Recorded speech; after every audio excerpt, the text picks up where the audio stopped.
Hi friends, welcome to my channel. నేను మీ షాయిదాన్ మాట్లాడుతున్నానండి. ఈరోజు మన వీడియో అయితే ప్రొఫెషనల్ ఐరనింగ్ గురించి చెప్పడానికి అయితే ఈ వీడియోలో వచ్చాను.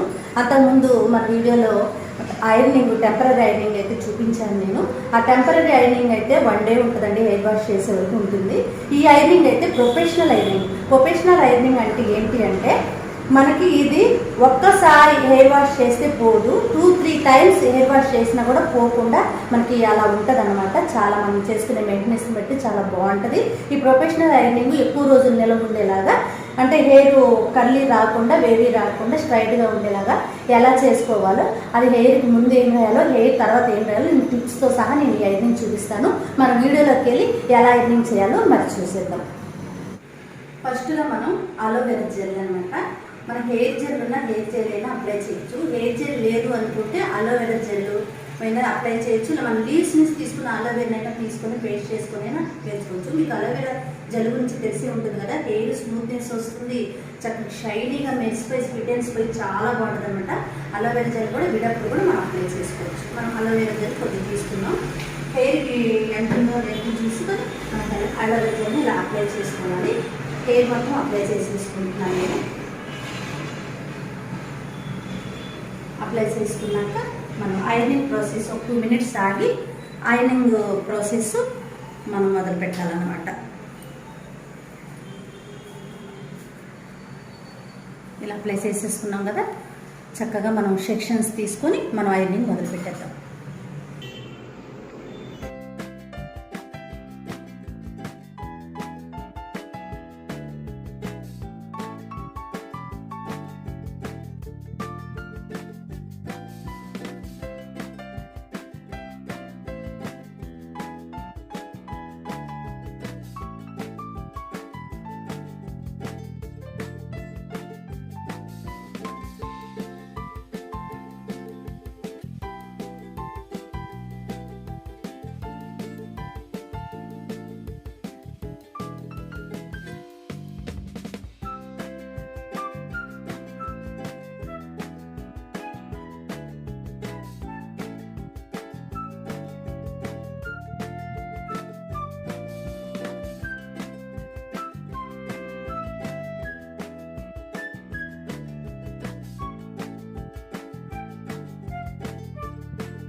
చూసారు కదండి మన హెయిర్ స్ట్రైట్నింగ్ ఎంత ప్రొఫెషనల్గా చేసామో. ప్రొఫెషనల్ అంటే ఏం లేదండి, ముందుగా అలోవెరా జెల్ అప్లై చేసేసి హెయిర్ వాష్ చక్కగా నీట్గా చేసిన తర్వాత అలోవెరా జెల్ కానీ హెయిర్ జెల్ కానీ అప్లై చేసి హెయిర్ మొత్తం అప్లై చేసేసుకోవాలి. 2 మినిట్స్ ఆగిన తర్వాత ఇలా ఐరనింగ్ 1-4 సార్లు చేయాలి. కొద్ది హెయిర్ తీసుకొని చేసిన తర్వాత లాస్ట్లో మనం హెయిర్ సిరమ్ అప్లై చేసుకోవాలి. మనం ఇప్పుడు ఇది కనుక అంతకుముందు చూపించిన దాంట్లో అయితే మట్ట చక్కగా నీట్గా హెయిర్ ఎంత షైనీగా మెరుస్తుందంటే మీరే చూడలేరండి మాటల్లో. ఈ హెయిర్ ఇప్పుడు ఇట్లా హెయిర్ స్ట్రైట్నింగ్ చేసిన తర్వాత ఐరనింగ్ మనకి ఎప్పుడైనా ఐరనింగ్ చేయించుకుంటే ఒకసారికి ఐరనింగ్ పోతుంది హెయిర్ వాష్ చేయగానే. ఇదైతే 4-5 టైమ్స్ ఆ హెయిర్ వాష్ చేసినా కూడా మీకు చక్కగా రిజల్ట్ అనేది కనిపిస్తుంది. ఓకే ఫ్రెండ్స్, మన ఛానల్ ఎవరైతే ఫస్ట్ షాట్ చూస్తున్నారో వాళ్ళు సబ్స్క్రైబ్ చేసుకోండి, పక్కనే ఉన్న బెల్ ఐకాన్ క్లిక్ చేయండి. ఇయే కాదు మంచి మంచి యూస్ఫుల్ వీడియోస్ మనకి ఎన్నో వస్తూ ఉన్నాయి. అవన్నీ మీకు నోటిఫికేషన్ రావాలంటే మీరు ముందుగా సబ్స్క్రైబ్ చేసుకొని బెల్ ఐకాన్ క్లిక్ చేస్తే కనుక ముందుగా నోటిఫికేషన్ వచ్చేస్తుంది. ఫ్రెండ్స్ షేర్ చేయండి, లైక్ చేయండి, కామెంట్ రూపంలో మీరు ఏమనుకుంటున్నారో నాకు తెలియజేయండి. మళ్ళీ మంచి వీడియోతో మళ్ళీ కలుసుకుందాం. Okay bye.